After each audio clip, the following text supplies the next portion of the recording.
அனைவருக்கும் வணக்கம்.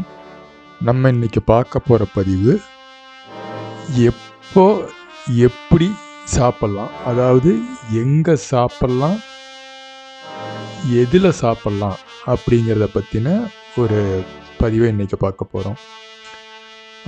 சில பதிவுகளுக்கு முன்னால் நம்ம பார்த்துருந்தோம் சாப்பாட்டில் எதெல்லாம் கலந்து சாப்பிட்லாம், எதெல்லாம் கலக்கவே கூடாது அப்படிங்கிறத பார்த்தோம்.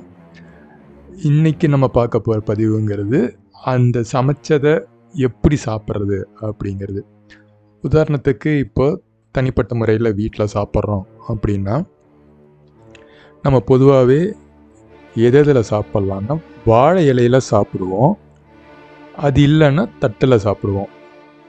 இது மாதிரி இல்லாமல் வேறு எது கூட சாப்பிட்லாம், எதில் வச்சு சாப்பிட்லாம் அப்படின்னு பார்த்தோம்னா வாழை மாதிரியே முக்கணியில் சொல்லக்கூடிய மா, பலா, வாழை, இந்த மூணுனுடைய இலைகள்லையுமே நம்ம சாப்பாடை வச்சு சாப்பிடலாம். இது கூட கூடுதலாக தென்னை மரத்தினுடைய இலையிலையும் வில்வ மரத்தினுடைய இலையிலையும் சாப்பிடலாம் அப்படிங்கிறதும் குறிப்பிடப்பட்டிருக்கு சாஸ்திரங்களில். இது யாருமே சாப்பிடலாம் இந்த 5லையும். அது இல்லாமல் பிரம்மச்சாரிங்க மட்டும் புரசு இலையிலையும் தாமரை இலையிலையும் சாப்பிடலாம். அதாவது இப்போ இதெல்லாம் எப்போ இது வரும் அப்படின்னா வாழை இலைங்கிறது நமக்கு முழுமையாக நம்ம முழு சாப்பாடையும் வச்சு சாப்பிட்றதுக்கு தெரியும். அது இல்லாமல் ஏதோ ஒரு விசேஷ காலங்களில் இப்போ கோயில்லையோ எங்கேயோ சாப்பிட்றோம், அல்லது ஒரு பிரயாணத்தில் இருக்கோம், அந்த நேரத்தில் சாப்பிட்றோம், சாப்பாடு இருக்குது, எதில் வச்சு சாப்பிட்றதுங்கிறது நமக்கு சரியானபடி இல்லை அப்படிங்கிறப்போ நம்ம இப்போ சொன்ன 5 வகையிலையும் சாப்பிட்லாம், 5 வகையான இலைகள்லையும் வச்சு சாப்பிட்லாம். இது போக தட்டு என்ன மாதிரி இருக்கலாம் அப்படின்னா வெண்கலத்தில் செய்யப்பட்ட தட்டு அல்லது வெள்ளி, தங்கம், இந்த 3லையும் செஞ்ச தட்டில் எதுலையாவது நம்ம சாப்பிடலாம் அப்படின்னு சொல்லியிருக்கு சாஸ்திரத்தில். செம்பு, தாமிரம் அப்படின்னு சொல்லக்கூடிய காப்பரில் பிரம்மச்சாரிகள் மட்டும்தான் சாப்பிட்லாம். இது மீதி எல்லாரெல்லாம் சாப்பிடக்கூடாது. அதாவது கிரகஸ்தர்கள் குறிப்பாக சாப்பிடக்கூடாது. திருமணமாகாத பிரம்மச்சாரிகள் மட்டும் தாமிரத்தில் சாப்பிடலாம் அப்படிங்கிறது சொல்லியிருக்கு. அதே போல் நம்ம இன்னைக்கு சாப்பிடக்கூடிய இந்த பால், இந்த மாதிரியானதை அருந்தக்கூடியது அதெல்லாம் பார்த்தோம்னா தாமிரத்தில் கண்டிப்பாக செய்யக்கூடாது. அதே மாதிரி வெண்கலத்தில் இளநீ வச்சு குடிக்கக்கூடாது அப்படிங்கிறது குறிப்பிட்டு சொல்லியிருக்காங்க. அதே போல் ஒரு விசேஷம் இந்த மாதிரி இடங்களில் பந்தியில் சாப்பிட்றோம் அப்படின்னா பந்தியில் எல்லாரும் எப்படி எந்த அளவு வேகத்தில் சாப்பிட்றாங்களோ அதே அளவு வேகத்தில் தான் நம்மளும் சாப்பிடணும். அவங்க வேகமாக சாப்பிடும்போது நம்ம மெதுவாகவோ, அவங்க மெதுவாக சாப்பிடும்போது நம்ம வேகமாகவோ சாப்பிடக்கூடாது. இதுவும் குறிப்பிட்டு சொல்லியிருக்காங்க.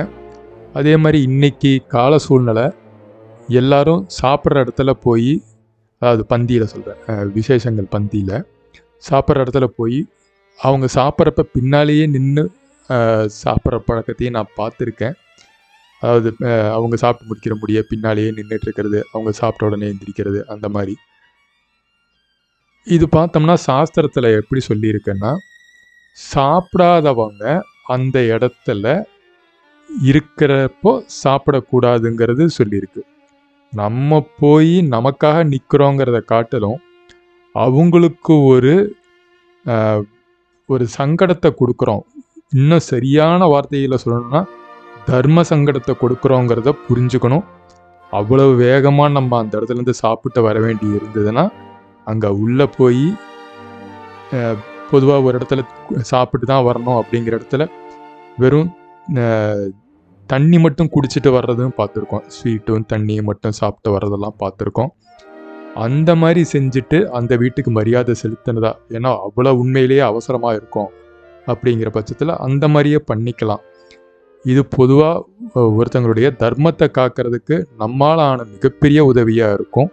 ஏன்னா சாப்பிட்றவங்களுக்கு நம்ம எந்த விதமான தொந்தரவும் கொடுக்கக்கூடாது. இதுவுமே இன்னும் குறிப்பிட்டு சொல்லணும்னா, சாப்பிடும்போது பக்கத்தில் இருக்கிறவங்க கிட்ட பேசிக்கிட்டு சாப்பிட்றோம். அது அனுமதிக்கப்பட்டிருக்கு. பொதுவா பேசாம சாப்பிட்ணுன்னு சொல்லுவாங்க. ஆனா, கிரகஸ்த வாழ்க்கையில, அதாவது திருமணமான வாழ்க்கையில இருக்கிறவங்க சாப்பிடும்போது பேசலாம் அப்படிங்கிற ஒரு சாஸ்திர அனுமதியும் இருக்கு.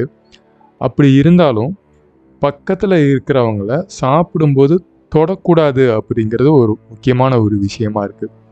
எப்பயுமே சாப்பிடும்போது ஒருத்தர் ஒரு சூழ்நிலையில தான் இருப்பாங்க. கூடுமான வரையும் சாப்பிட்றவங்கள தொடாமல் இருக்கிறது ரொம்ப ரொம்ப நல்லது. அதே மாதிரி காலில், இப்போ இன்னைக்கு காலணியோட சாப்பிட்ற இடத்து முடியே போகிறோம். முதல்லலாம் ஒரு 20-30 வருஷத்துக்கு முன்னாலெல்லாம் மண்டபத்தினுடைய வாசல்லையே செருப்பை விட்டு தான் போவோம்.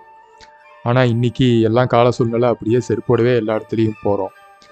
அப்படி போனாலும், சாப்பிட்ற இடத்து வரைக்கும் போனாலும், சாப்பிடும்போது மட்டுமாவது அந்த இடத்துலையே அவங்களுடைய காலணிகளை அவங்க கழட்டிட்டு சாப்பிட்றது நல்லது. அதே மாதிரி தலையில் கூடுமான வரையும் எந்த விதமான தலப்பா அந்த மாதிரி இல்லாமல் சாப்பிட்றதும் ரொம்ப நல்லது. இதெல்லாம் சாஸ்திரபூர்வமாக சொல்லப்பட்ட விஷயங்கள். இதெல்லாம் நம்ம கடைபிடிக்கும் போது நம்ம உடம்பு ஒரு விதமான சௌகரியத்தில் இருக்கிறதையும் நம்ம பார்க்க முடியும். பார்த்துட்டு உங்களுடைய அனுபவம் எப்படி இருந்ததுன்னு சொல்லுங்கள். மீண்டும் வேறொரு பதிவில் சந்திப்போம். அனைவருக்கும் வணக்கம்.